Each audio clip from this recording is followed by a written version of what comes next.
नमस्कार प्रिय विद्यार्थियों, आप सभी के मन में बहुत ज्यादा क्वेश्चन चल रहा है कि गुरुजी अब की बार 2026-27 की परीक्षा में 2026 का जो पेपर होगा, खास करके बीए के सेकंड सेमेस्टर का या बीएससी के बीकॉम के सभी के BA second, fourth and six, BA BSc BCom second, fourth and six, यानी कि आपका सम सेमेस्टर की परीक्षाओं में क्या माइनर का पेपर होगा, यानी माइनर का पेपर होगा कि नहीं होगा, इसको लेकर के बहुत सारे बच्चों में कंफ्यूजन है। अब माइनर पेपर को लेकर के मैं पूरा विश्लेषण आज की वीडियो के माध्यम से बताऊंगा कि माइनर पेपर आखिरकार होता क्या है और ये कब कब होता है और कितनी बार पूरे बीए में, कंप्लीट बीए में माइनर का पेपर कब कब होता है और किस तरीके से होता है, पूरी जानकारी आपको बताऊंगा। माइनर के पेपर की अगर बात की दोस्तों, अधिकतर विश्वविद्यालय में माइनर का पेपर जो होता है वो ऑब्जेक्टिव यानी एमसीक्यूज टाइप का होता है, तो ये चीज पहली बात ध्यान रखेंगे। दूसरी बात यहां पर यह है दोस्तों, दूसरी बात यह है क्या कि माइनर का पेपर जो होता है केवल और केवल 2 बार होता है, यानी कि केवल 2 बार होता है। ये पूरे बीए में केवल 2 बार आपका परीक्षा होगा और अधिकतर विश्वविद्यालय क्या करते हैं, केवल 2 बार जो होता है, एक तो फर्स्ट सेमेस्टर में करवा लिया जाता है, यानी फर्स्ट सेमेस्टर में माइनर का पेपर होता है, एंड जो है आपका थर्ड सेमेस्टर में, फर्स्ट एंड थर्ड सेमेस्टर में माइनर का पेपर जो होता है। लेकिन जब आप बात करते हैं तो सेकंड यानी कि सेकंड सेमेस्टर में माइनर का पेपर, ठीक है, इसके अलावा फोर्थ सेमेस्टर में माइनर का पेपर, फिफ्थ सेमेस्टर में माइनर का पेपर और सिक्स सेमेस्टर में माइनर का पेपर नहीं होता, ठीक है। वैसे ये दोनों ध्यान रखिए, फिफ्थ एंड सिक्स में माइनर पेपर नहीं होगा आपका, ठीक है। साथ ही साथ में यहाँ पर एक सब्जेक्ट आपको कम भी कर, यानी एक सब्जेक्ट आपका, एक विषय जो होता है, एक विषय वो कम भी हो जाता है फिफ्थ एंड सिक्स सेमेस्टर में, तो माइनर का पेपर बात ही छोड़ो, माइनर का पेपर खत्म हो जाता है, केवल 2 बार पेपर होगा। अब वो 2 बार पेपर अगर आपने फर्स्ट सेमेस्टर में माइनर का पेपर दे दिया है तो सेकंड सेमेस्टर में आपका माइनर का पेपर नहीं होगा। अगर आपने सेकंड सेमेस्टर में भी मतलब अगर आपने थर्ड सेमेस्टर में माइनर का पेपर दिया हुआ तो फोर्थ सेमेस्टर आपका माइनर पेपर नहीं होगा।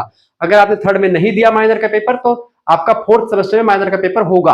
क्लियर, ये बात आप ध्यान रखेंगे। यानी फर्स्ट सेमेस्टर में अगर आपने माइनर का पेपर दिया है तो सेकंड सेमेस्टर में माइनर का पेपर नहीं होगा। फर्स्ट सेमेस्टर में नहीं दिया हुआ है तो माइनर पेपर फिर होगा, ठीक है।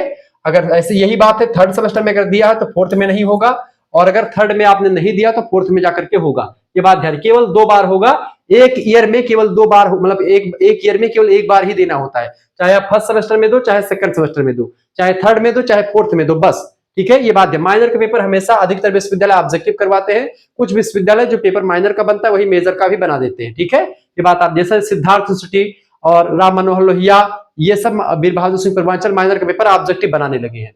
ये चीजें आप ध्यान, केवल 2 बार माइनर का पेपर होता, तो माइनर पेपर के बारे में पूरी जानकारी मैंने बता दी। यानी कि अब की बार जो परीक्षा है माइनर का पेपर आपका नहीं होगा, केवल मेजर का पेपर होगा और को करिकुलर का होगा। यानी को करिकुलर का पेपर हमेशा होगा, मतलब 6 सेमेस्टर में आपका एक सब्जेक्ट अनिवार्य पेपर के रूप में आपको देना ही पड़ेगा। यह बात आप ध्यान रखेंगे, ठीक है। जानकारी कैसे लगी आप कमेंट करके जरूर बताएं। माइनर या को करिकुलर परीक्षाओं की तैयारी के लिए आप हमारे दूसरे चैनल को करिकुलर मास्टर को सब्सक्राइब कर दीजिएगा, क्योंकि वहां पर ऐसी तमाम प्रकार की वीडियोस मैं देता रहता हूं। ये बात आप ध्यान रखेंगे। तो ये फिफ्थ और सिक्स सेमेस्टर में माइनर का पेपर कोई नाम ही निशान नहीं होता, यहाँ पर होगा ही नहीं किसी कीमत पर, ठीक है। और यहाँ पर एक मेजर सब्जेक्ट कम भी हो जाता है, लेकिन यहाँ पर एक सब्जेक्ट के, जहां तक अभी तक एक पेपर देते आ रहे हैं, यहाँ पर फिफ्थ एंड सिक्स सेमेस्टर में एक सब्जेक्ट के आपको 2 पेपर देने होते हैं। ये बात भी आप ध्यान रखेंगे। कुल मिलाकर के 5 पेपर आपको फिफ्थ सेमेस्टर देने, एक सब मतलब 2 ही सब्जेक्ट होंगे मेन और एक को करिकुलर होता है, ठीक है। तो एक सब्जेक्ट के 2 पेपर, 4 पेपर ये, और एक सब्जेक्ट आपका को करिकुलर होता है, तो 5 पेपर आपको देने होते हैं। को करिकुलर का पेपर हमेशा ऑब्जेक्टिव भी होता है, ये बात ध्यान। मिलते हैं फिर नेक्स्ट वीडियो में, तब तक के लिए जय हिंद जय भारत। आप सभी का बहुत बहुत धन्यवाद हमारे से जुड़ने के लिए। इसी प्रकार से प्यार दुलार बना रखें, बहुत बहुत धन्यवाद, ठीक है। तो इस तरीके से आपने चीजों को समझ लिया, जान लिया, ऐसे ही मिलते रहते हैं हम और आगे बढ़ेंगे। बहुत ही बारीकी के साथ चीजों को हम समझा रहे हैं आपको, ठीक है। तो आप सभी लोग बारीकी से समझिए कि माइनर का पेपर जो होता है अब की बार आपको नहीं देना है, यानी कि अगर आपने पेपर दे दिया, ठीक है। धन्यवाद, बहुत बहुत धन्यवाद आप सभी का।